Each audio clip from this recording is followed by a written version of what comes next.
মাত্র 3 বছর 7 মাসের মধ্যে গড়ে তুলেছিলেন এবং দেশকে একটা স্বল্পমূল্যে উন্নীত করেছিলেন। যেমন মানুষের মনে শান্তি এসেছিল, শক্তি এসেছিল এবং মানুষ কখন জাতির পিতা বঙ্গবন্ধু শেখ মুজিবের নেতৃত্বে একটি উন্নত জীবনের স্বপ্ন দেখতে শুরু করেছিলেন এবং বাংলাদেশকে একটা আত্মমর্যাদাশীল দেশ হিসেবে গড়ে তুলতে সব ধরনের প্রকৃতি জাতির পিতা বঙ্গবন্ধু শেখ মুজিব তার শুধু মানুষ পেতে শুরু করেছিল। কিন্তু আমাদের দুর্ভাগ্যের চিকিৎসা বললো আরো জাতির পিতাকে জন্য অনুভব করলাম। আমার মা, আমার ভাই, আমার ছোট্ট 10 বছরের একটা রাস্তে তাকেও কিন্তু ভাবনা ছাড়ে এবং মানুষ আমার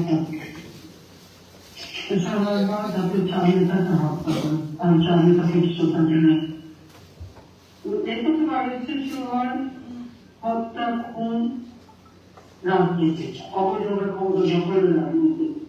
আওয়ামী লীগ দীর্ঘ সংগ্রামের মধ্যে যে জনগণের গণতান্ত্রিক অধিকার জনগণের হাতে ফিরিয়ে দেয়।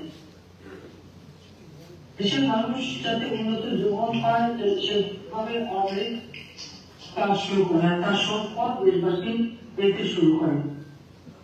কিন্তু দুর্ভাগ্য আমাদের অনেক ঘাত প্রতিঘাতের মধ্য দিয়ে যখন বাংলাদেশটাকে আমরা উন্নয়নশীল দেশের মর্যাদায় উন্নীত করলাম, কারণ 2008 নির্বাচনে আওয়ামী লীগ তৈরি হয়ে সরকার গঠন করে এবং তারপর থেকে দেশের সার্বিক উন্নয়নে কাজ করেছে। বাংলাদেশের দারিদ্র্যের হার যেখানে 41% ছিল, আমরা তা কমিয়ে 18.7 নামিয়ে আনি। বাংলাদেশের মানুষের মাথা পিছু আয় আমরা বৃদ্ধি করি। দেশের মানুষের ভাগ্য উন্নয়নে কর্মসংস্থান সৃষ্টিতে ব্যাপকভাবে বেসরকারি খাতকে উন্মুক্ত করে দিই, ডিজিটাল বাংলাদেশ গড়ে তুলি, আধুনিক প্রযুক্তি সম্পন্ন একটা জাতি হিসেবে গড়ে তুলি। 2026 সালে আমাদের উন্নয়নশীল দেশের মর্যাদা হিসেবে অগ্রযাত্রা শুরু হবে। সেই প্রস্তুতিও আওয়ামী লীগ সরকার নিতে থাকে। বাংলাদেশের জনগণ 2014 সালের নির্বাচন, 18 নির্বাচন, 2024 সালের নির্বাচনে স্বতঃস্ফূর্তভাবে ভোট দিয়ে আওয়ামী লীগকে ক্ষমতা নিয়ে আসে। আর আওয়ামী লীগ ক্ষমতা থাকা মানেই তো জনগণের ভাগ্য পরিবর্তন হওয়া, এবং সেই পরিবর্তন তো আমরা এনেছিলাম। খাদ্য নিরাপত্তা আমরা নিশ্চিত করেছি। আমরা কমিউনিটি ক্লিনিকের মাধ্যমে প্রতিটি মানুষকে আমরা 30 প্রকার ঔষধ বিনামূল্যে বিতরণ করতাম। সেখানে ব্যাপক কর্মসংস্থান সৃষ্টি আমরা করেছি। তৃণমূল মানুষের ভাগ্য পরিবর্তনের জন্য ব্যাপক কর্মসূচি হাতে নেই। যেমন আমার বাড়ি আমার খামার, আমার গ্রাম আমার শহর, এবং রাস্তাঘাট, পুল, ব্রিজ, নানাভাবে যোগাযোগ ব্যবস্থার উন্নয়ন আমরা করি। সড়ক, জলপথ, নৌপথ, এমনকি রেলপথ, এমনকি বিমান।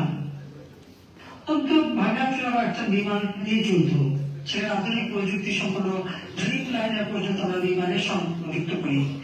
তার টার্মিনাল, মেট্রো রেল, এক্সপ্রেসওয়ে, সেই সাথে সাথে কর্ণফুলী নদীর তল দিয়ে টানেল নির্মাণ থেকে শুরু করে সারা বাংলাদেশে আমরা হাইওয়ে, 6 লেনের রাস্তা, 4 লেনের রাস্তা, এবং যেখানে 2 লেনের রাস্তা এবং গ্রাম পর্যায়ে পর্যন্ত আমরা পাকা সড়ক নির্মাণের কাজ শুরু করি। একই দিনে 100টা সেতু উদ্বোধন, 100টা সড়ক উদ্বোধন পার্বত্য চট্টগ্রাম থেকে শুরু করে একেবারে সমগ্র বাংলাদেশে যোগাযোগ নেটওয়ার্ক আমরা তৈরি করি।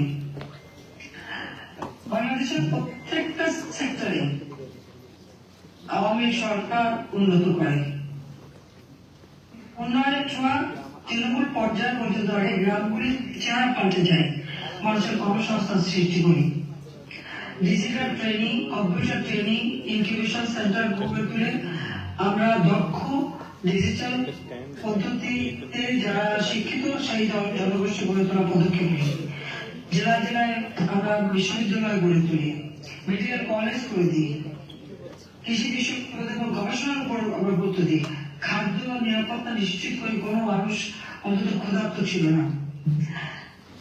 যখন কোভিড-19 হয় বিনা পয়সা আমরা ভ্যাকসিন দিয়েছি, অত্যন্ত দক্ষতার সাথে সেটা আমরা মোকাবেলা করেছি এবং সেই সময় আপনার প্রবাসীরাও আমাদেরকে সহযোগিতা করেছেন। সেজন্য আপনাদেরকে ধন্যবাদ জানাই যে আপনাদের সহযোগিতা আমরা পেয়েছি। প্রবাসীরা সবসময় বাংলাদেশের সব ক্ষেত্রেই অবদান রেখে যায়। আজকে বাংলাদেশের মানুষের একটা সময় এসেছে যখন মানুষের মধ্যে আস্থা ফিরে এসেছে এবং জাতিসংঘ শান্তিরক্ষা মিশনে বাংলাদেশ সবথেকে বেশি সৈন্য প্রেরণ করতো এবং প্রতিটি ক্ষেত্রে বাংলাদেশের একটা সুনাম ছিল। বাংলাদেশ শান্তিতে বিশ্বাস করত, কিন্তু কি দুর্ভাগ্যের বিষয়, কথায় বার্তায় হঠাৎ করে আমার বিরুদ্ধে নানা ধরনের অপপ্রচার করে মানুষকে বিভ্রান্ত করার চেষ্টা করা দীর্ঘদিন থেকে। প্রতিদিন নির্বাচনের আগে কিন্তু নির্বাচন যাতে না হয় সেই চক্রান্ত চলতে থাকে। আর আপনারা জানেন যে বারবার আমি মৃত্যুর মুখ থেকে ফিরে এসেছি, বাবা মা ভাই সব হারিয়েছিলাম, আমরা দুটি বোন বেঁচেছিলাম, আমাদের তো কিছুই ছিল না। 1981 সালে আওয়ামী লীগ যখন আমাকে সভাপতি নির্বাচিত করে, আমি আমার ছোট 8 বছরের মেয়ে আর 10 বছর ছেলে মাতৃস্নেহ বঞ্চিত করে আমি চলে আসি বাংলাদেশের মানুষের কাছে। আসলে বাংলাদেশের জনগণ তারাই তো আমার পরিবার, আমি ভাবতাম সবাই তো তাদেরকে কাছে পেয়েছিলাম। সেই বাংলাদেশের জনগণকে আমি আমার আপন পরিবার হিসেবে আমি দেখেছি, দল মত নির্বিশেষে সকলের জন্য কাজ করেছি, ক্ষুধার্ত মানুষের মুখে অন্ন জুগিয়েছি। যেখানে প্রতিনিয়ত দুর্ভিক্ষ লেগে থাকতো, আওয়ামী সরকার আমরা কিন্তু কখনো কোথাও দুর্ভিক্ষ হয় নাই। প্রত্যন্ত অঞ্চল যেখানে দুর্ভিক্ষ পীড়িত এলাকা সেখানেও মানুষের কর্মসংস্থান, খাদ্য নিরাপত্তা, যারা একেবারে অচল তাদেরকে বিনা পয়সায় 30 কেজি করে চালে আমরা দিতাম। দ্রব্যমূল্য বৃদ্ধির কারণে যখন মানুষ হিমশিম খাচ্ছে, সারা বিশ্বজুড়ে অর্থনৈতিক মন্দা, তখন আমি 1 কোটি পরিবারের জন্য টিসিবির কার্ড করে দিই, যার মাধ্যমে মাত্র 30 টাকায় তারা চাল কিনতে পারতেন, চাল ডাল এবং তেল চিনি কিনতে পারতেন, সেই ব্যবস্থা আমি করে দিয়েছিলাম। যারা একেবারে নিম্নবিত্ত তাদের জন্য মাত্র 15 টাকায় কেজিতে যাতে চাল কিনতে পারে, 58 লক্ষ মানুষের জন্য আমরা সেই কার্ড তৈরি করে দিই। এবং সেখানে আমাদের গার্মেন্টস শ্রমিক থেকে শুরু করে আমাদের যারা শ্রমিক শ্রেণী বা সাধারণ মানুষ, মৎস্যজীবী বা অন্যান্য যারা পেশায়, প্রত্যেকের জন্য আমরা ব্যবস্থা নিই যে কোনো রকম খাদ্যের জন্য কোনো অভাব না হয়। এবং যেসব বন্যাপীড়িত এলাকা সেখানকার মানুষ কিন্তু 3 বেলা 4 বেলাও খাবার খেতে পারত, সেই অবস্থার সৃষ্টি হয়েছিল এবং তাদের মাথা পিছু আয় আমরা বৃদ্ধি করেছিলাম। 2,793 টাকা আমরা তাদের মাথা পিছু আয় আমরা 2,793 মার্কিন ডলারে উন্নীত করেছিলাম। কোভিড এবং যুদ্ধের ফলে যে অর্থনৈতিক মন্দা দেখা যায় সেখানেও আমাদের প্রবৃদ্ধি আমরা 6 ভাগে ধরে রাখতে সক্ষম হয়েছি। আমাদের বাজেট আমরা বৃদ্ধি করেছি এবং আমাদের সামাজিক নিরাপত্তা 148 প্রকারের সামাজিক নিরাপত্তা বেষ্টনী আমরা দিয়েছিলাম, যাতে একেবারে যারা দরিদ্র তারা যেন কোনো মতে কষ্ট না পায় সে ব্যবস্থা করেছি। বিনা পয়সায় 1 জানুয়ারি আমাদের ছাত্রছাত্রীদের হাতে আমরা বই বিতরণ করতাম। ছাত্রবৃত্তি আমরা দিয়েছি, যে বৃত্তি প্রবৃত্তি 4 কোটি শিক্ষার্থী বৃত্তি পেতে হবে সেই ব্যবস্থা করেছে। উচ্চশিক্ষার জন্য, গবেষণার জন্য আলাদাভাবে আমরা টাকা দিয়েছি। প্রযুক্তি শিক্ষার জন্য কম্পিউটার ট্রেনিং এবং ইনকিউবেশন সেন্টার সারা বাংলাদেশে করে দিই। বিদেশি নিয়োগ যাতে আসে, আমাদের ব্যাংক, বিমা, টেলিভিশন, রেডিও থেকে শুরু করে এমনকি হেলিকপ্টার সার্ভিস, বিমান সার্ভিস থেকে শুরু করে সর্বক্ষেত্রে বেসরকারি খাত আমরা উন্মুক্ত করে দিই। প্রবাসীরা যাতে বিনিয়োগ করতে পারে সেই ব্যবস্থা করি এক ব্যক্তিও কোম্পানি খুলতে পারবে সে আইন আমরা করে দিই এবং লেবারদের প্রত্যেক কোম্পানি প্রফিটের 5% লেবার ওয়েলফেয়ার ফান্ডে দেবে সেই ব্যবস্থা আমরা নিই। বাংলাদেশের মানুষ যেমন একটা স্বস্তি ফিরে পেয়েছে, প্রত্যেকটা শিক্ষা প্রতিষ্ঠানে কোনো সেশন জব ছিল না, সকলেই লেখাপড়া করতে পারত, সেই পরিবেশটা সৃষ্টি করেছিলাম। দুর্ভাগ্য আমাদের 2024 নির্বাচন যাতে না হয় তাদের অনেক চক্রান্ত করা হয়। সকল চক্রান্ত উপেক্ষা করে আমরা কিন্তু নির্বাচন করে আসি, যখন আমাদের ভোট দেয় আমরা দেশে কাজ শুরু করি, কিন্তু তখন গভীর চক্রান্ত। আর সেই চক্রান্তের ফলে আজকে কি দেখা গেল? আজকে বাংলাদেশে জঙ্গিদের শাসন, সন্ত্রাসীদের শাসন, পিছিয়ে পিছিয়ে মানুষ হত্যা করা, পুলিশ হত্যা করা, পুলিশকে পিছিয়ে ঝুলিয়ে রাখা, আওয়ামী লীগের নেতা এ পর্যন্ত প্রায় 4-5 হাজার আওয়ামী লীগের নেতা কর্মী এবং তাদের পরিবারের সদস্যদেরকে নির্মমভাবে হত্যা করা হয়েছে। সেটা কাউকে গুলি করে, কাউকে পিটিয়ে, তাকে নানা হবে। কারণটা কি? হঠাৎ কোটা আন্দোলন। 2018 সালে তো কোটা বাতিল করে দিয়েছিলাম, হাইকোর্ট একটা রায় দিল। হ্যাঁ, সে রায়ের পরে কি হলো? কোটা আবার তারা পুনর্বহাল করলো। আমরা সরকারের পক্ষ থেকে উচ্চ আদালতে আপিল করি, সেই রায় আমরা স্থগিত করে দিলাম। আমরা তো কোটা বন্ধই করে দিচ্ছি। জুলাই মাসের 7 তারিখে ছাত্রছাত্রীদের আন্দোলন, তাদের কিন্তু পুলিশ কোনো বাধা দেয়নি, তাদের কিন্তু আন্দোলনে কোনো প্রতিবন্ধকতা করেনি। আমি মনে করেছিলাম যে খবরটা ওদের কখনো পুলিশ গুলি করবে না, আন্দোলন করছিলাম করুক, কারণ কোথাও তো নাই, আমরা তাদের সাথে আলোচনা করি। আমি বারবার তাদেরকে গেছি, গণঅভ্যুত্থান আসবে না, আমাদের মন্ত্রীরা গেছে, তাদের সাথে কথা বলেছে, সকল দাবি মেনে নেওয়া হয়েছে। আর কোথাও তখন নেয়নি, 11 জুলাইয়ের থেকে কোনো কোটা ছিল না। যখন সব দাবি মানা হয়ে গেল, তখন তাদের একটা এক দফা দাবি গেল, আমাকে ক্ষমতা থেকে সরে যেতে হবে। আমি অপরাধটা কি করলাম? আমি কোন কাজটা না করেছি? আজকে তাদের লেখাপড়া, উচ্চশিক্ষা, গবেষণা, সব কর্মসংস্থান, সব ব্যবস্থাই তো করে দিয়েছিলাম। বাংলাদেশের বেকারত্ব মাত্র 3 ভাগ ছিল, প্রত্যেকের কর্মসংস্থানের সুষ্ঠু ব্যবস্থা আমি করে দিয়েছি। যুবকদের ট্রেনিং এর ব্যবস্থা, তাদের কর্মসংস্থানের ব্যবস্থা আমরা করেছি। তরুণ সমাজ, যা আমাদের ভবিষ্যৎ, তার জন্য আধুনিক প্রযুক্তি জ্ঞান সম্পন্ন হয়, সেই ব্যবস্থা আমরা করেছি। জনগণের খাদ্য নিরাপত্তা দিয়েছি, চিকিৎসা নিরাপত্তা দিয়েছি। বাংলাদেশ সারা বিশ্বের কাছে উন্নয়নের রোল মডেল হিসেবে স্বীকৃতি পেয়েছিল। সারা বিশ্বে বাংলাদেশ উন্নয়নের বিস্ময় এই মর্যাদায় অধিষ্ঠিত হয়েছিল। কোটা আন্দোলন চলে আসলো, এক দফা আন্দোলন, তার ফলাফল কি দাঁড়ালো? যখন একটু দেখলাম যে কয়েকজন ছাত্র মারা যাচ্ছে, তখন আমার সন্দেহ হলো। কারণ আমি আপনাদের একটা স্পষ্ট করে আপনারা একটু খোঁজ করে দেখবেন যে আবু সাহেবকে পুলিশ গুলি করলো, আবু সাহেব গুলি খেয়ে মারা গেল। এটা ভিডিও আপনাদের সামনে প্রচার করা হলো, দেশবাসীর সামনে প্রচার করা হলো। কিন্তু সেই আবু সাহেবকে যে পুলিশের গুলি খেলো বললো, তাকে কিন্তু হাসপাতালে নিয়েছিল কয়েক ঘন্টা পরে, 2:30টার দিকে, প্রায় 2:30-3 দিকে গুলিটা হয়। আর তাকে হাসপাতালে নেয় রাত্রি 8টায়।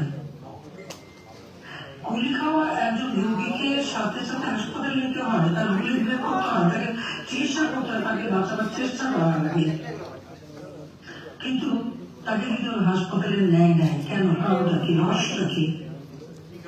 তার পোস্টমর্টমের যে রিপোর্টটা বেরিয়েছিল, এবং আমি এই ঘটনার পরে আপনারা জানেন যে আমি একটা জুডিশিয়াল এনকোয়ারি কমিটি করে দিয়েছিলাম, এবং সেই জুডিশিয়াল এনকোয়ারি কমিটি উচ্চ আদালত থেকে হাইকোর্টে 3 জন জজকে নিয়ে আমি জুডিশিয়াল এনকোয়ারি কমিটি করে দিই।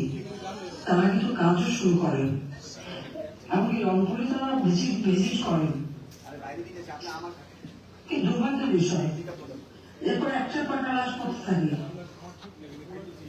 লাশের উপর পা দিয়ে ক্ষমতা ছাড়া করার ইচ্ছা নেই, কিন্তু আমি আমাদের যখনই যারাই আহত ভুক্ত তাদের সাথে সাথে আমাদের তখন স্বাস্থ্যমন্ত্রী ছিলেন সামন্ত সেন এবং আমাদের যে স্টেট মিনিস্টার রোকেয়া হাসপাতাল, প্রত্যেক হাসপাতালে যাচ্ছে, সকলের চিকিৎসা ব্যবস্থা আমরা করেছি।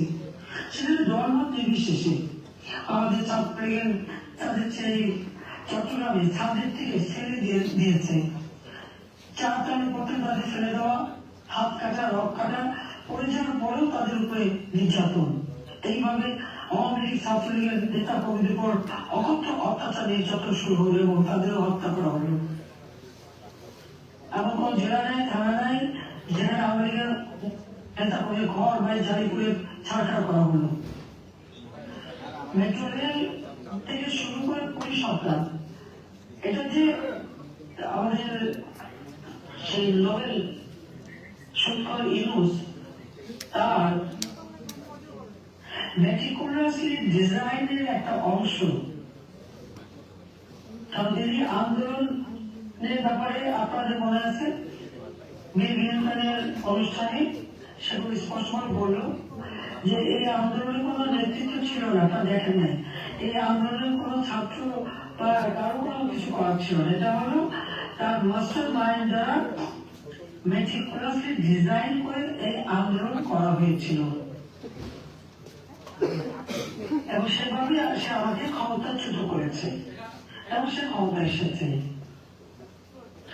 তাহলে এই আন্দোলনে তাহলে কারা ছিল এবং এই যে মেটিকুলাসলি ডিজাইন করে যে হত্যাকাণ্ড তারই একজন সমন্বয়ক অর্থাৎ ইউনুসের এক ক্যাডার, সে নিজে স্বীকার করেছে, বলেছে কি পুলিশ হত্যা না করলে আর মেট্রোলে আগুন না দিলে তাদের বিপ্লব সার্থক হতো না। কিসের বিপ্লব? এখানে জনগণের সম্পৃক্ততা কি ছিল? হ্যাঁ, কিছু লোক বিভ্রান্ত হয়েছিল।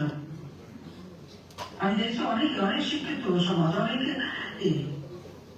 তাদেরকে সমর্থন দিয়েছিল, ভেবেছিল এটা ওদের বিরাট একটা কোনো আন্দোলন। কিন্তু আপনারা যদি গভীরভাবে দেখেন যে সবকিছু অত্যন্ত পরিকল্পিত ভাবে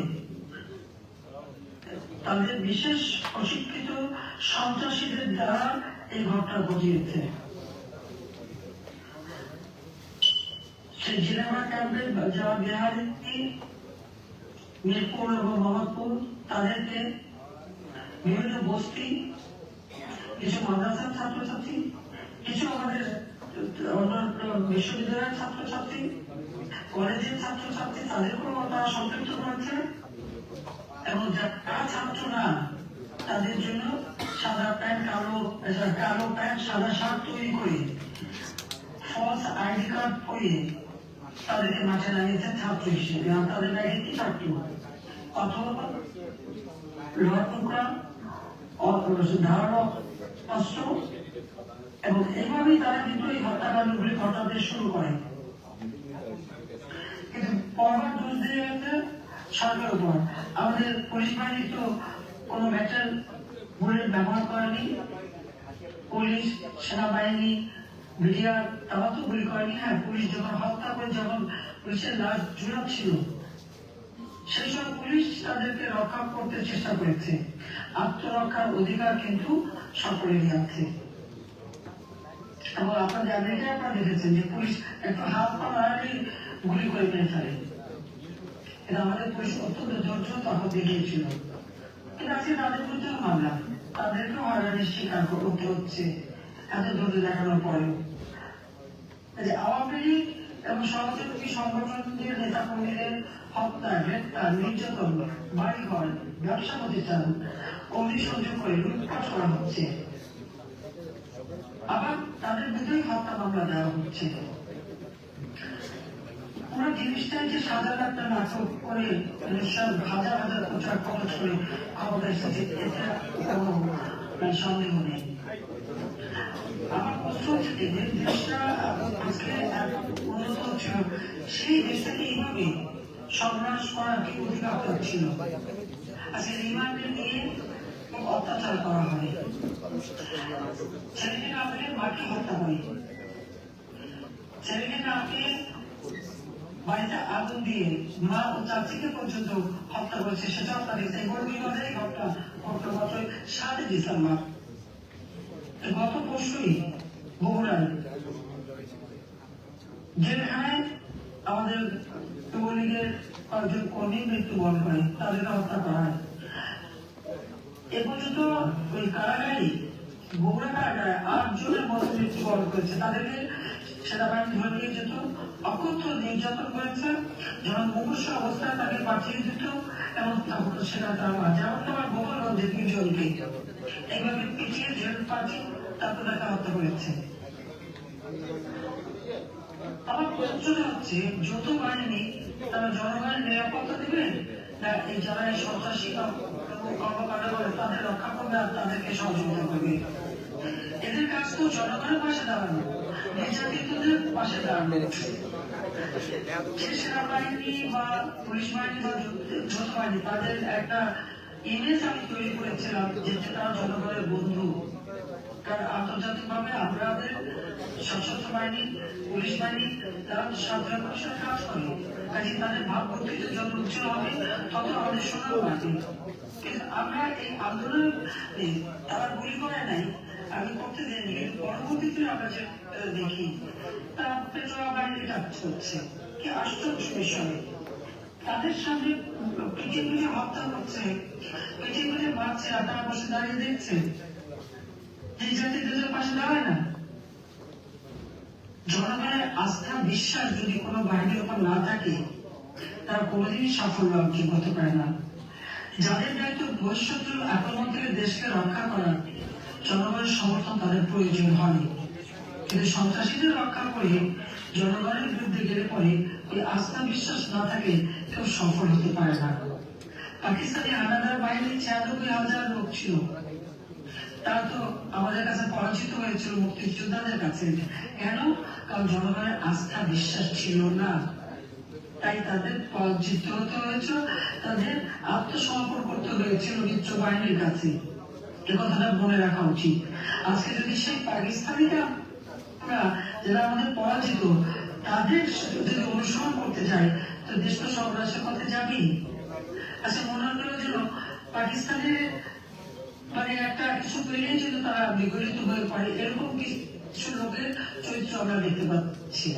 তাদের একটা পাকিস্তান প্রীতি, পাকিস্তানের লোক ভিসা চাইলে চেক করা যাবে না, পাকিস্তান থেকে জাহাজে মাল আসলে সেটা চেক করা যাবে না, কাস্টমসে দিয়ে অফিসার করতে চাইলে বলে চট্টগ্রাম পোর্ট থেকে দাঁড়িয়ে নিতে বললো। পরাজিত শক্তিতে কদর এখন করা, এটা কোন চরিত্র সাহেবের? আমার সেটাই প্রশ্ন। আর সেই সাথে আমরা বলবো আমাদের সশস্ত্র বাহিনী, আমাদের পুলিশ বাহিনী, বিজিআর, আমাদের আইন শৃঙ্খলা রক্ষাকারী বাহিনী বা যৌথ বাহিনী, সবাইকে আমার একটা কথা বলা যে জনগণের যান মাল যাতে রক্ষা পায় সেদিকে দেখা উচিত। মানুষের আস্থা বিশ্বাস যেন তারা না হারে, তাদের তাদের সর্বনাশ হবে, কারণ দেশ তো এখন উচ্ছলে যাবে। আজকে শুধু আমাদের আওয়ামী লীগ নেতা কর্মীরা, ব্যবসায়ী, সাংবাদিক, সংস্কৃতি কর্মী, পেশাজীবী সহ প্রত্যেকের বিরুদ্ধে মিথ্যা মামলা তাদেরকে গ্রেপ্তার করা হচ্ছে। বাংলাদেশে এত সাংবাদিক কখনো একসাথে চাকরি হয়নি, তাদের একটা রেজিস্ট্রেশন কার্ড বাতিল প্রায় 300 মতো। 106 জনের বিরুদ্ধে হত্যা মামলা, প্রায় 100 উপর কাছাকাছি সাংবাদিক কারাগারে বন্দী, তাদের অকথ্য নির্যাতন হচ্ছে। মহিলা সাংবাদিকদের পর্যন্ত গ্রেপ্তার করা হচ্ছে এবং মহিলা সাংবাদিকের উপর যে নির্যাতনটা চলেছিল, রাস্তায় ফেলে তাদেরকে উপর যে অসংখ্য অত্যাচার তাও করেছে। সরকারি কর্মকর্তা কর্মচারী তারা তো চাকরি করে, আমরা নিয়মিত পিএসসি পাবলিক সার্ভিস কমিশন পরীক্ষা হয়েছে, তারা চাকরি পেয়েছে, তাদের উপরে জুলুম। আজকে আমাদের সাথে কাজ করেছে, আমি প্রমোশন দিয়েছি, এমনকি আমার যে ক্যাবিনেট সেক্রেটারি ইউনুসকে তার শপথ অনুষ্ঠান পরিচালনা করলো সেও কিন্তু বাদ যায়নি। সবার বিরুদ্ধে মামলা, সবার উপর নির্যাতন, তাদের চাকরি হারানো, তাদের চাকরি থেকে বের করে দেওয়া হচ্ছে, মামলা দেওয়া হচ্ছে, গ্রেপ্তার করা হচ্ছে, আর যাদের চাকরি যেতে পারছে তাদের ওএসডি করা হচ্ছে। এই ব্যবস্থা কিন্তু 2001 সালে ক্রিয়েট করেছিল, তাতে কি হয়েছে? সে ব্যক্তি তো ক্ষমতায় থাকতে পারেনি। আজকে এই বাহিনীও এই কাণ্ডটা করে যাচ্ছে।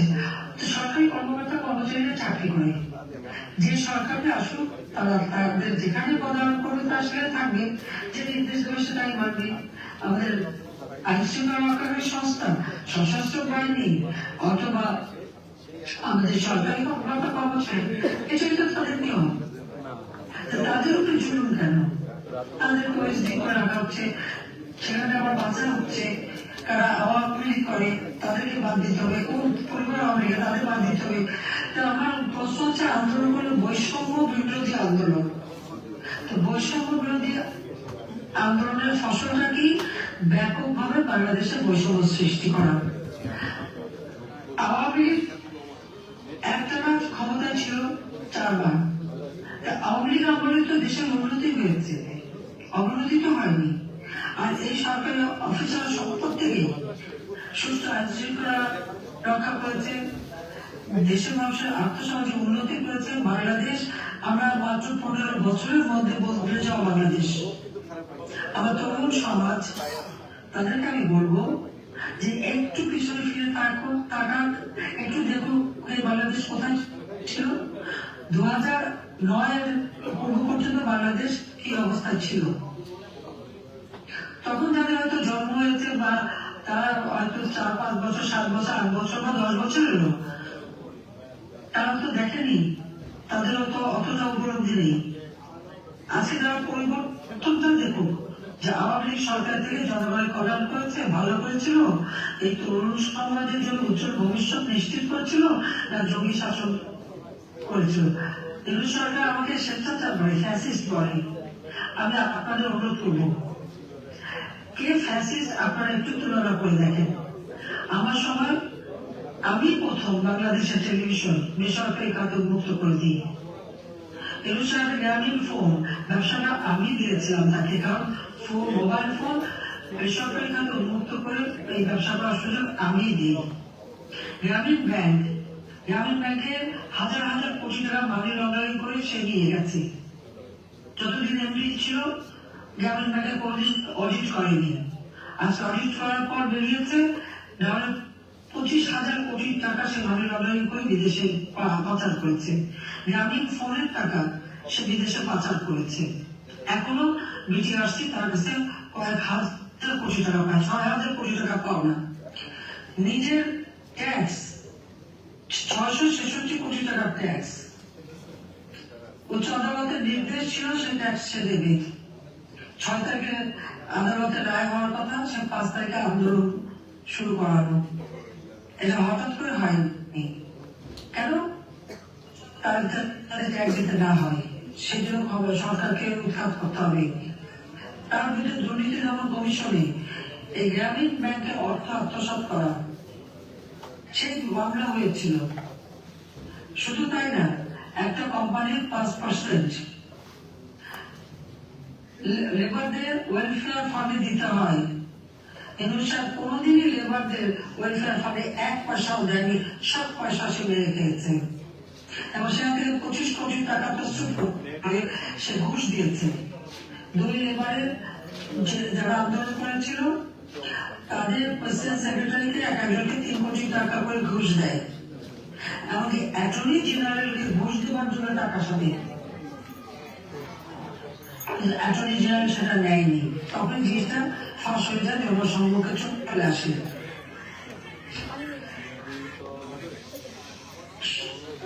কি দুর্ভাগ্যের কথা যে সেই লোক ওই লেবার কোর্টে, লেবাররা তার বিরুদ্ধে মামলা করে, সে মামলায় নেগোসিয়েশন করার চেষ্টা করে, কোর্টকে ঘুষ দেওয়ার চেষ্টা করে। ওই লেবার কোর্টে মামলায় তার শাস্তি হয় 6 মাসের কারাদণ্ড।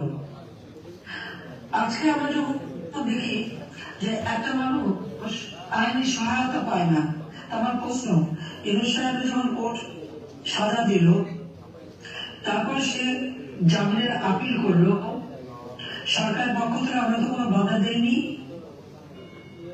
এমনকি আমাদের অ্যাটর্নি বা লেবার কোর্টে তাকে বাধা দেওয়া হয়নি, তাকে জামিন দেওয়া হয়েছিল।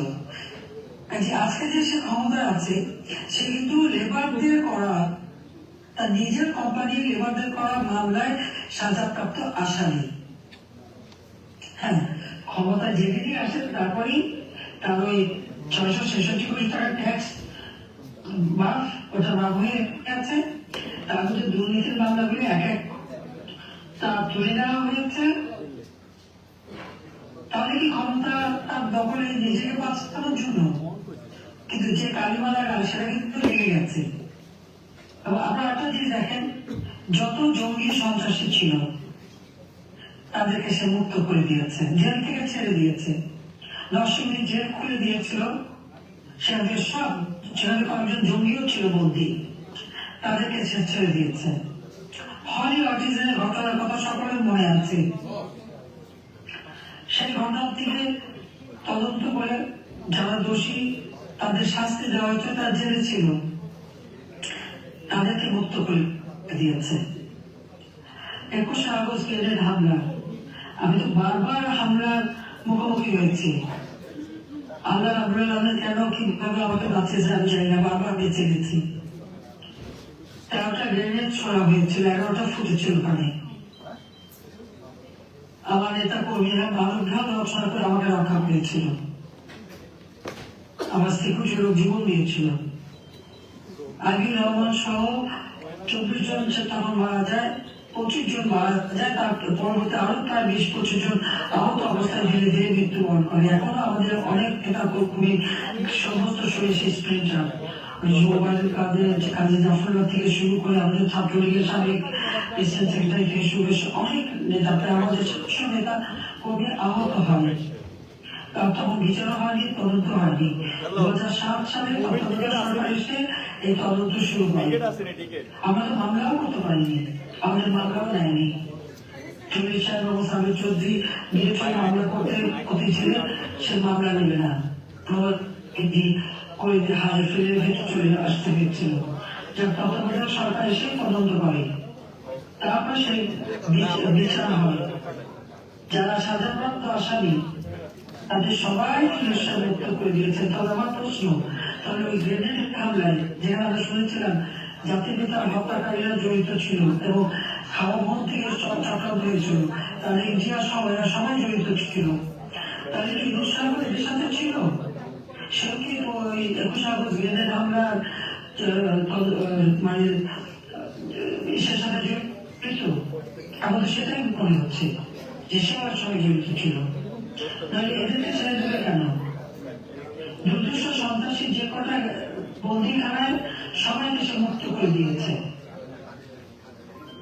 আসলে আন্দোলনটা এটা ছাত্র আন্দোলনও না, জনগণের আন্দোলনও না।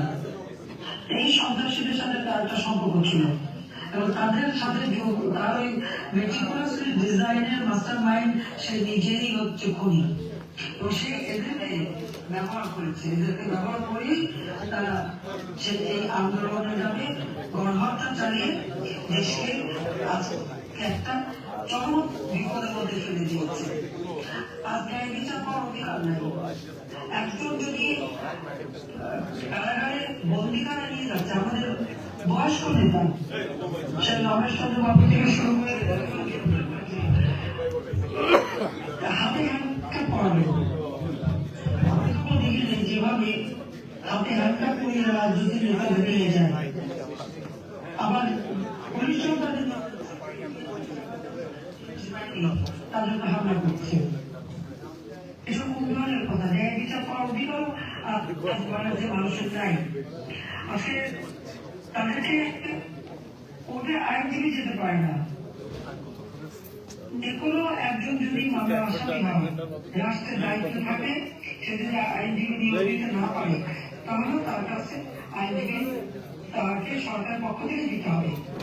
আর আমরা এখানে গিয়ে দেখি বিএনপি জামাতের আইনজীবীরা তারা কারণ আওয়ামী লীগের কোন নেতা কর্মী অথবা সংখ্যালঘু সম্প্রদায় তাদের কেউ তাদের ডিফেন্সে দাঁড়াতে পারবে না, আইনজীবী দাঁড়াতে পারবে না।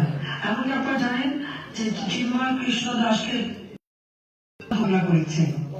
এই বাজার, দরগা শরীফ, মসজিদ সব জায়গায় হামলা করা, সেগুলো দখল করা, হিন্দুদের মন্দির ভাঙা, হিন্দুদের বাড়ি বাড়ি যে লুটপাট করা, এমনকি 11টা গির্জা তারা ভেঙেছে। খ্রিস্টান ধর্মাবলম্বী তারাও কিন্তু রেহাই পায়নি। বৌদ্ধ মঠ তারা ভেঙেছেন, আগুন দিয়ে পুড়িয়েছে। পার্বত্য চট্টগ্রামে পর্যন্ত তারা হামলা করেছে, হত্যা করেছে, যে কারণে কঠিন জীবন দান তারা করে নাই। এইভাবে একটা চরম নির্যাতন চলছে। চিন্ময় কৃষ্ণ দাসের পক্ষে আইনজীবী দাঁড়ালো কেন? তাদের উপর হামলা। এমনকি এটা সবথেকে দুর্ভাগ্য যে কোর্ট প্রাঙ্গণে আইনজীবীকে পিছিয়ে হত্যা করেছে। অবাক হওয়ার কিছু নেই, চিফ জাস্টিসকে চরম অপমান এই ছাত্র আমদানিরা যে আছে সমাধায়রা তার বাড়িতে হামলা, কোর্টে হামলা করে এমন পরিস্থিতির সৃষ্টি করেছে যে চিফ জাস্টিস পদত্যাগে বাধ্য হয়েছে। দুর্ভাগ্যের বিষয় যে যারা পদত্যাগ করতে চায়নি তাদেরকে সরিয়ে দেওয়া হয়েছে। আইন বিষয়ক উপদেষ্টা তার তো চরিত্রের কোনো ঠিক ঠিকানা নেই, কথাবার্তারও ঠিক ঠিকানা নেই। সে বলেছিল 26 লক্ষ ভারতীয়রা নাকি বাংলাদেশে চাকরি পেয়েছিল, কইসে 26 লক্ষ, সে তো নাম দিতে পারেনি। আইন লঙ্ঘন করে নাকি গুম করা হয়েছে। আর এখন 40 জন আনসার কোথায়? হাজার হাজার পুলিশকে হত্যা এবং তাদের লাশ গুম, তার পরিবার কেঁদে ফেলে বিচার পায় না। মাত্র কয়েকদিন আগে আপনারা দেখেছেন যে 10টা ছাত্রকে পিটিয়ে হত্যা করা হলো। তাদের বাবা মা কিন্তু মামলা করতে পারবে না, তাদের লাশগুলো তারা পায়নি। এইভাবে যে অত্যাচারগুলি চলছে, আর কোর্টে চিফ জাস্টিসকে অপমান করে তাকে তাড়ানো। নির্বাচন কমিশন, আমরা আইন করে নির্বাচন কমিশন করেছিলাম। প্রধান নির্বাচন কমিশনার হাবিবুল আওয়াল কোন রাজনৈতিক দল করে তাকে বলতে পারবে না, সবচেয়ে নিরপেক্ষ একজন ব্যক্তি ছিল। আর তারা যদি প্রত্যেকটা নির্বাচন সুষ্ঠু, নির্বাচন কমিশন, মানবাধিকার কমিশন, পাবলিক সার্ভিস কমিশন সহ যতগুলি প্রতিষ্ঠান, প্রত্যেকে এই লাঠিয়াল বাহিনী দিয়ে অপমান করে করে তাদেরকে বিদায় দেওয়া হয়েছে। এটা কোন ধরনের অরাজকতা? এটা কি ধরনের রাষ্ট্র পরিচালনা? তাদেরকে বিদায় দিয়ে সব জায়গায় দলীয়করণ করা হয়েছে।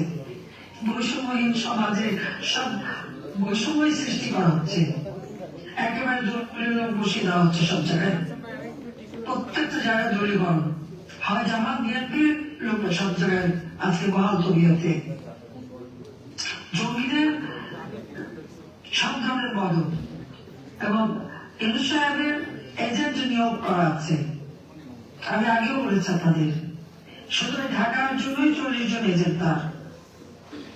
প্রত্যেকটা মন্ত্রণালয় থেকে শুরু করে প্রতিটি সংবাদ সংস্থা, সেটা পত্রিকা হোক, টেলিভিশন হোক, রেডিও, সব জায়গায় তার এজেন্ট বসান। সরকার যা বলবে সে নিউজ করবে, সব নিউজ করা যাবে না, সব নিউজ করতে পারবে না। এই হলো সংবাদপত্রের স্বাধীনতা আর কথা বলার স্বাধীনতা। আওয়ামী লীগের আমাদের স্বাধীনতা ছিল না, কিন্তু প্রতিদিন টক শো আওয়ামী লীগের বিরুদ্ধে সমালোচনা সবসময় করতো। ওই কারোর বিরুদ্ধে তো আমরা কোনোদিন কোনো কিছু করিনি, অথচ এখন কারো তো কথা বলার অধিকার নেই। এমনকি আমিও কথা বলে নাকি তাদের খুব কষ্ট হয়, বাধা পায়। কেন? আমার বিরুদ্ধে এত কথা বলেছে, তা আমি কেন বলতে পারবো না? আজকে লাঠি দিতে পিছু অস্ত্র দিয়ে এইভাবেই দেশ শাসন হবে? আমার কথা খুব স্পষ্ট। আওয়ামী লীগ সহ সংখ্যালঘু সম্পর্কে সাংবাদিক, সাংস্কৃতিক কর্মী সহ যাদেরকে গ্রেপ্তার করা হয়েছে, সরকারি কর্মচারী যাদেরকে গ্রেপ্তার করা হয়েছে, মিথ্যা মামলা দেওয়া হয়েছে, সকল মিথ্যা মামলা প্রত্যাহার করতে হবে। সকল বন্দীদের মুক্তি দিতে হবে, রাজনীতিদের মুক্তি দিতে হবে।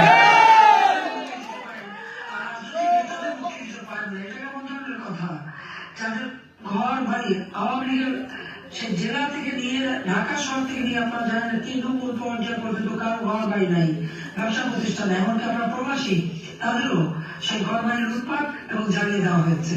কালকেও আমি কথা বললাম বারহাট্টায়, সেখানে আমাদের নেতা কর্মীদের সবার ঘর বাড়ি জ্বালিয়ে দেওয়া হয়েছে। যাদের ঘর বাড়ি সবকিছু জ্বালিয়ে দেওয়া হয়েছে, যারা এই সন্ত্রাসী জঙ্গি কাজের সাথে জড়িত, তাদের প্রত্যেককে গ্রেপ্তার করতে হবে, তাদের বিচার করতে হবে। সেখানে আমাদের সরকারি কর্মচারী তাদের উপর যে হামলা হচ্ছে, তাদেরকে হয়রানি, গ্রেপ্তার এবং মামলা দেওয়া হচ্ছে, চাকরিচ্যুত করা হচ্ছে, এগুলি বন্ধ করতে হবে, সম্পদে আবার বহাল করতে হবে। কারণ তারা এই দেশটাকে উন্নয়নে সহযোগিতা করছে। সেই সাথে সাথে আজকে যে ঝড়, বন্যা, প্রাকৃতিক দুর্যোগ গেল, ওই একটা মানুষের তো কোনো সহযোগিতা পায়নি। তাদের পাশে তো দাঁড়াবারও কেউ ছিল না। আজকে কোনো বাড়ি যেতেই বলবে, সবচেয়ে দুঃখ হয়ে যায় যে যারা এই সমস্ত সন্ত্রাসী কর্মকাণ্ডের সাথে জড়িত তাদেরকে দায় মুক্তি দেওয়া হলো। 15 জুলাই থেকে সেই 8 আগস্ট পর্যন্ত যে যে ঘটনা ঘটেছে তাদের বিচার হবে না, তাদের বিরুদ্ধে কেউ কিছু ব্যবস্থা করতে পারবে না। তাহলে আওয়ামী লীগের যে শত শত নেতা কর্মীকে হত্যা করা হলো, পুলিশ বাহিনীকে হত্যা করে ঝুলিয়ে রাখা হলো, এমনকি আওয়ামী লীগের নেতা ঝিনাইদহ সেক্রেটারি গাজীপুরে জুয়েল থেকে শুরু করে যে ঝুঁকলে পা বেঁধে জানালার মতো ঝুলিয়ে রাখা হলো, তার কোনো বিচার হবে না। এতগুলি স্থাপনা ধ্বংস করা হলো, আগুন দেওয়া হলো, বিটিভি থেকে শুরু করে মেট্রো রেল পর্যন্ত, সড়ক ভবন, সেতু ভবন, দুর্যোগ মন্ত্রণালয় ভবন, এর কোনো বিচার হবে না। এত ধ্বংস যারা করেছে তাদের কোনো বিচার হবে না, তাদের কোনো আইনের আওতায় আসবে না। সেই দায় মুক্তি যারা সব খুনি, অপরাধী, অগ্নিসংযোগকারী, এমনকি বঙ্গবন্ধু ভবন, এটা হলো ইউনুস সাহেবের মেটিকুলাসলি ডিজাইনের। তার 1 নম্বর ছিল হলো ওই আন্দোলন নামে ভাতাবাজি দেওয়া, আর 2 নম্বর হলো সব জ্বালাপোড়া করা। তার এই দ্বিতীয়, অর্থাৎ তার যে দ্বিতীয় দফা, সেটাই ছিল বঙ্গবন্ধু ভবন, স্মৃতি জাদুঘর, সেটা পড়ানো। কি অপরাধ করেছিল ওই বাড়িটা? ওই বাড়ি থেকে তো জাতির 6 দফা ঘোষণা দিয়েছে, ওই বাড়ি থেকে তো স্বাধীনতার ঘোষণা দিয়েছিলেন, আর ওই বাড়িতে তো তিনি জীবন দিয়েছেন। 71 সালে বাড়ি লুটপাট করা হয়, 75 সালে জাতির থেকে হত্যা করা বাড়ি লুটপাট করা হয়।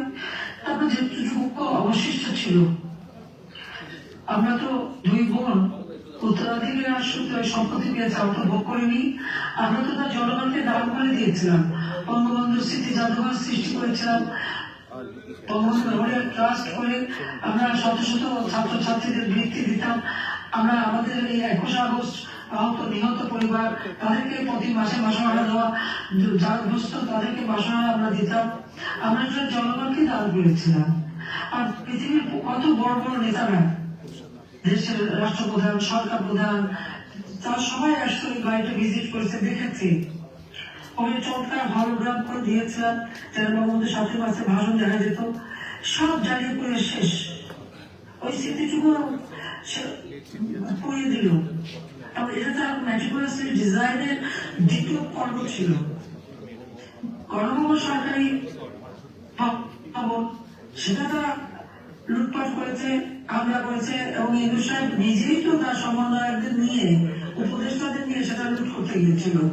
যে অবশিষ্ট ছিল তিনি নিজেই লুট করে নিয়ে এসেছেন, এবং যেভাবে দিয়েছেন সরকারি সম্পত্তি, কিন্তু আমাদের ব্যক্তিগত ছিল না।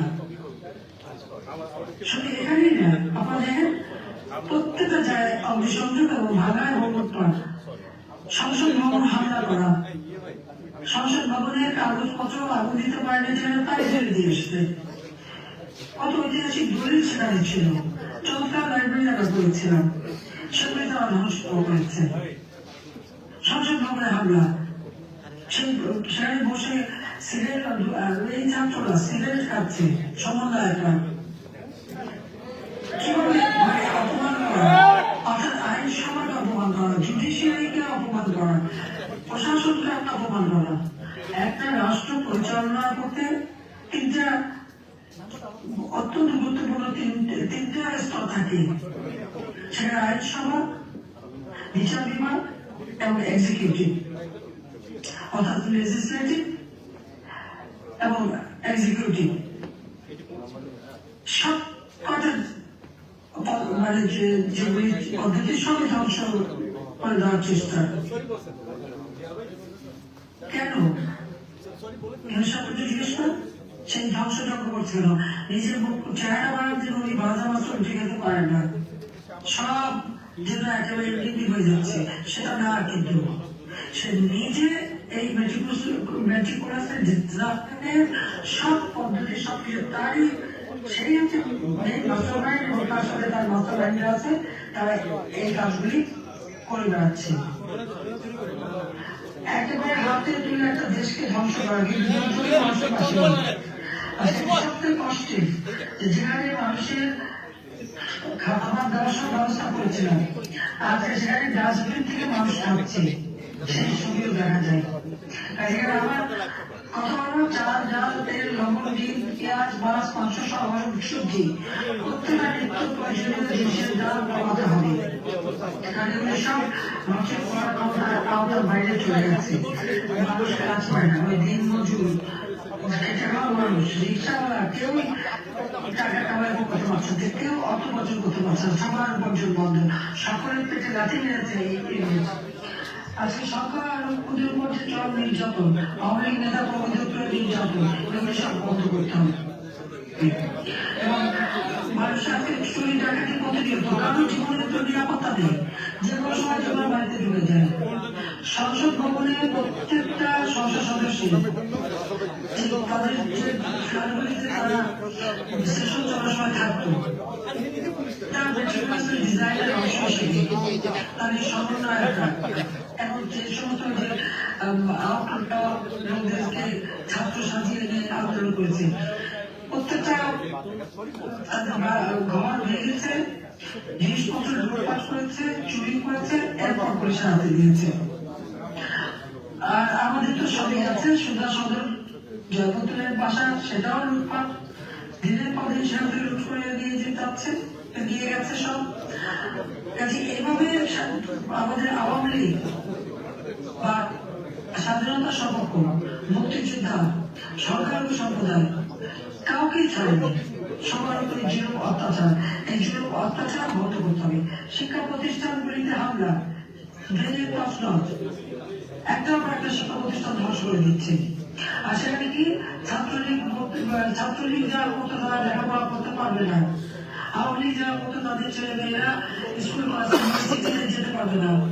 তাহলে যে সাক্ষরতার হার মাত্র 45% ছিল আওয়ামী লীগ আমলে, সেটা আমরা 78.8 উন্নীত করেছিলাম।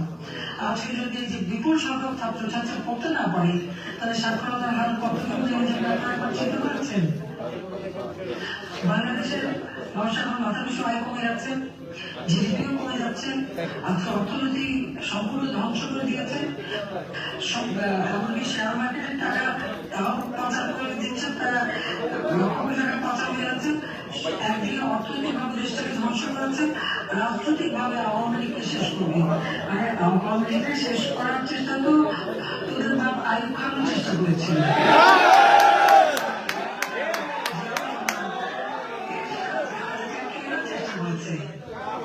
আওয়ামী লীগের শিকড় বাংলাদেশের জনগণের মাঝে প্রথিত।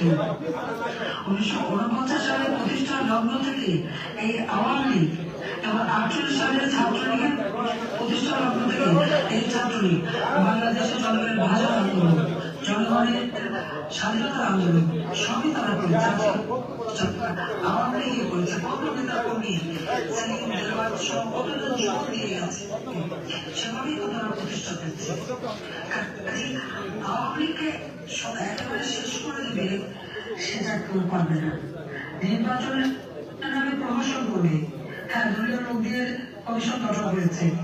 আওয়ামী লীগ যাতে এই ইলেকশন করতে না পারে, তার জন্য আমাদের বিরুদ্ধে একটা পর একটা মামলা, আমার বিরুদ্ধে 250 মামলা,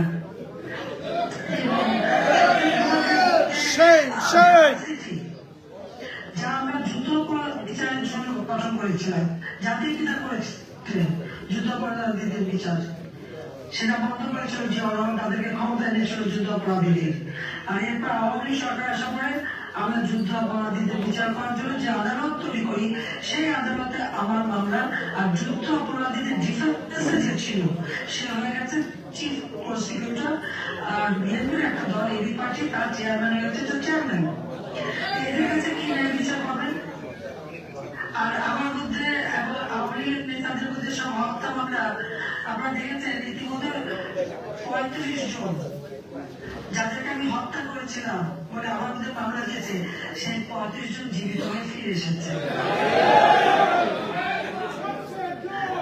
আড়াইশো মামলার মধ্যে 35 জনে জীবিত হয়ে ফিরে এসেছে। অনেকে মামলা দিয়েছে জানি না রাজনীতি মামলা কি মামলা, তার বলছে আমি তো জানি না, আমাকে বলছে সই করছি, ওনারা জানেন সব, ওনারা খারাপ। এইভাবে মামলা দিয়ে যাতে আমরা নিরসন করতে না পারি সেই চেষ্টা, বারবার এই চেষ্টা করা হয়েছে, বারবার হত্যার চেষ্টা করা হয়েছে। এবারেও তো আমাকে তার মেট্রিকুলাসের ডিজাইনের মধ্যে সবচেয়ে আগে ছিল গণভবন আক্রমণ করবে এবং আমাকে আর এলাকা হত্যা করবে, রাখে আল্লাহ মারেকে আর মারে আল্লাহ রাখে কি, তাহলে তো আমাদের রক্ষা করে যাচ্ছে। নিশ্চয় আপনার কোনো ইশারা আছে, নইলে মাত্র 20-25 মিনিটের মধ্যে আমি ওখান থেকে কিভাবে বাঁচতে পারলাম। এটাও আল্লাহ এখন সব যেভাবে আমাকে বাঁচিয়েছে সেগুলোই বাঁচিয়েছে, কিন্তু আমার কথা বন্ধ করতে পারবে না। আমি জনগণের পাশে আছি, দাবি করতে পারি যে আমাদের বাংলাদেশের মানুষ ভালো ছিল, শান্তিতে ছিল, তাদের জীবন উন্নত হচ্ছিল, তারা দরিদ্রের হাত থেকে মুক্তি পেয়েছিল, হত দরিদ্র একেবারেই থাকবে। আমি সে পদক্ষেপ নিয়েছিলাম। 25.1 ভাগ থেকে আমরা 5.6 ভাগে নেমে এসেছিল। আমরা যে আরো প্রায় 1,000 ঘর বাড়ি করে দিতাম, মানুষকে বসত দিয়ে দিতাম, অতি দরিদ্র বলে কেউ থাকতো না। কিন্তু দুর্ভাগ্যের বিষয়, রাষ্ট্রীয় যাদেরকে ঘর দিয়েছি ভূমিহীন, তাদের ঘরগুলো দখল করে নিচ্ছে বাইরের লোকেরা, এবং সেখানে তারা আবার সেই গৃহহীন ভূমিহীন হয়ে যাচ্ছে। এটাই হলো দুর্ভাগ্যের বিষয়। গরিবের পেটে লাথি মারা আর জনগণকে নিয়ে তামাশা করা, এটাই তার চরিত্র। কাজে আজকে আপনাদের সকলকে, যারা প্রবাসে আছেন, দেশে প্রবাসে সকলকেই ঐক্যবদ্ধ হতে হবে। এই ফ্যাসিস্ট খুনি মাস্টারমাইন্ড ইউনুস, তার ক্ষমতা থাকার কোনো অধিকার নাই। ক্ষমতা দখল করেছে সন্ত্রাসীদের দ্বারা, অস্ত্র আর অর্থ দ্বারা। সারা বাংলাদেশে সে এজেন্ট নিয়োগ করেছে। প্রত্যেকটা বাংলাদেশের গ্রামে-গঞ্জে, ইউনিয়নে, জেলায় উপজেলায় খোঁজ করতে হবে তার ওই এজেন্টরা কি করতে যাচ্ছে। তারা মানুষকে বিভ্রান্ত করা, অর্থ দিয়ে সন্ত্রাসী কেনাকা, আর আওয়ামী লীগ নেতা কর্মী তাদের সমর্থক কারা আছে, তাদেরকে খুঁজে বের করা, এই কাজ তারা করতে যাচ্ছে। কাজে জনগণেরও কাজ হবে তাদেরকে খুঁজে বের করা যে এই অপকর্ম তারা কারা করছে, সেটা সবাইকে খুঁজে বের করতে হবে। আর আজকে জনগণকে রুখে দাঁড়াতে হবে। এই ইউনুস ক্ষমতা থাকে, এদেশের মানুষের কখনো অর্থনৈতিক মুক্তি আসবে না, জীবনে শান্তি আসবে না, নিরাপদে চলতে পারবে না, নিরাপদে বাড়িতে ঘুমাতে পারবে না। আজকে মানুষ নিরাপদে চলতে পারে না, এই দুরবস্থা। কাজে এই দুরবস্থা থেকে জনগণকে বাঁচাতে হবে, রক্ষা করতে হবে। আজকে জঙ্গি রাষ্ট্রে পরিণত করেছে বাংলাদেশকে। যে বাংলাদেশ ছিল শান্তির দেশ, সেই দেশকে সে সন্ত্রাসী জঙ্গিদের দেশ করছে। কাজে এই জঙ্গিদের হাত থেকে দেশকে মুক্ত করতে হবে, এবং জঙ্গি লিডার হচ্ছে ইউনুস,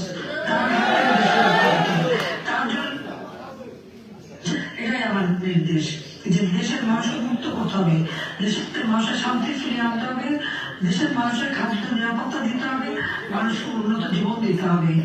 41 সালের মধ্যে স্মার্ট বাংলাদেশ গড়ে তুলবো, আমাদের সেই লক্ষ্য ছিল। বাস্তবায়ন করতে পারি, উন্নয়নশীল দেশ হিসেবে যেন বাংলাদেশের অগ্রযাত্রা সহজভাবে আমরা করতে পারি, যার জন্য আওয়ামী লীগকেই সরকার গঠন করে বাংলাদেশকে উন্নয়নশীল দেশে রূপান্তর করে উন্নত দেশ হিসেবে গড়ে তুলতে হবে।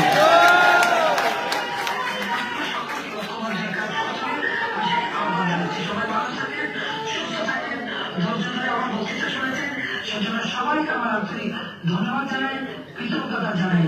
বাংলাদেশের জনগণের মধ্যে আমার কৃতজ্ঞতা যে তাদের আস্থা বিশ্বাস এখনো আমার উপর আছে। কারণ এটুকুই আমার সম্মান, কারণ আমি পরিবার পরিজন সব হারিয়েছি, বাংলাদেশের জনগণই আমার পরিবার, তাদের জন্য আমি কাজ করি। সবাইকে ধন্যবাদ। আমার দেখা হবে, খোদা হাফেজ। জয় বাংলা, জয় বাংলা।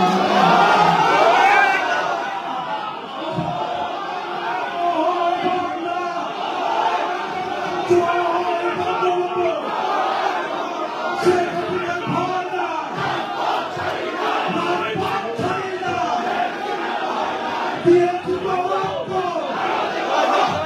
রক্তের বন্যা, শেখ হাসিনা এড়িয়ে গেল, সারা বাংলা তোমার সাথে, জয় বাংলা,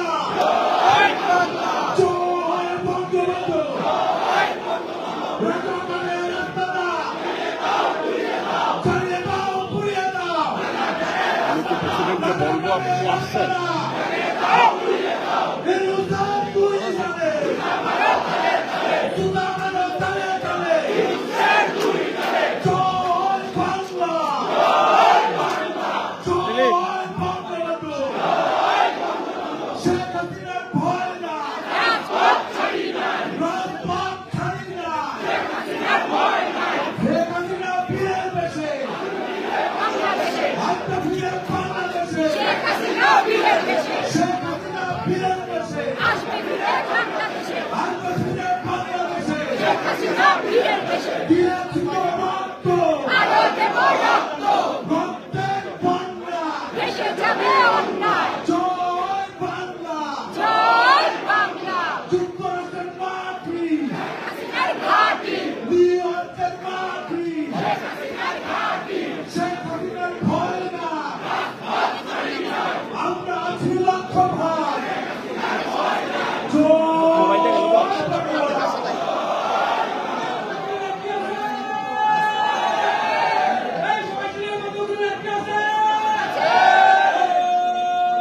ভালো আছেন তো আপনি?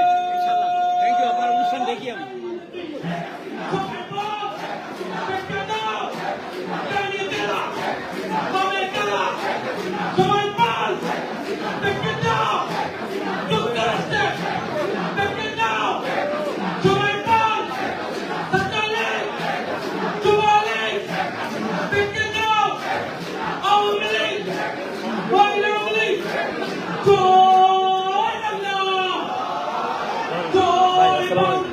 জয় বাংলা।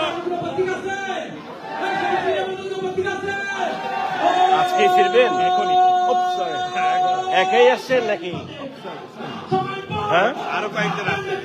ও আচ্ছা আচ্ছা আচ্ছা। তো ওখানে কিছু স্টেট ডিপার্টমেন্টে কি এত ইয়ে করেন না, ওখানে ন্যাশনাল যে প্রেস ক্লাব আছে সেই প্রেস ক্লাবে একটা কনফারেন্স করা যায়, প্রেস কনফারেন্স। হ্যাঁ, কিন্তু ওখানে নিজে ওদের একটু আমার সাথে কথা বলা দরকার। আমরা একটা নট ফর প্রফিট করতে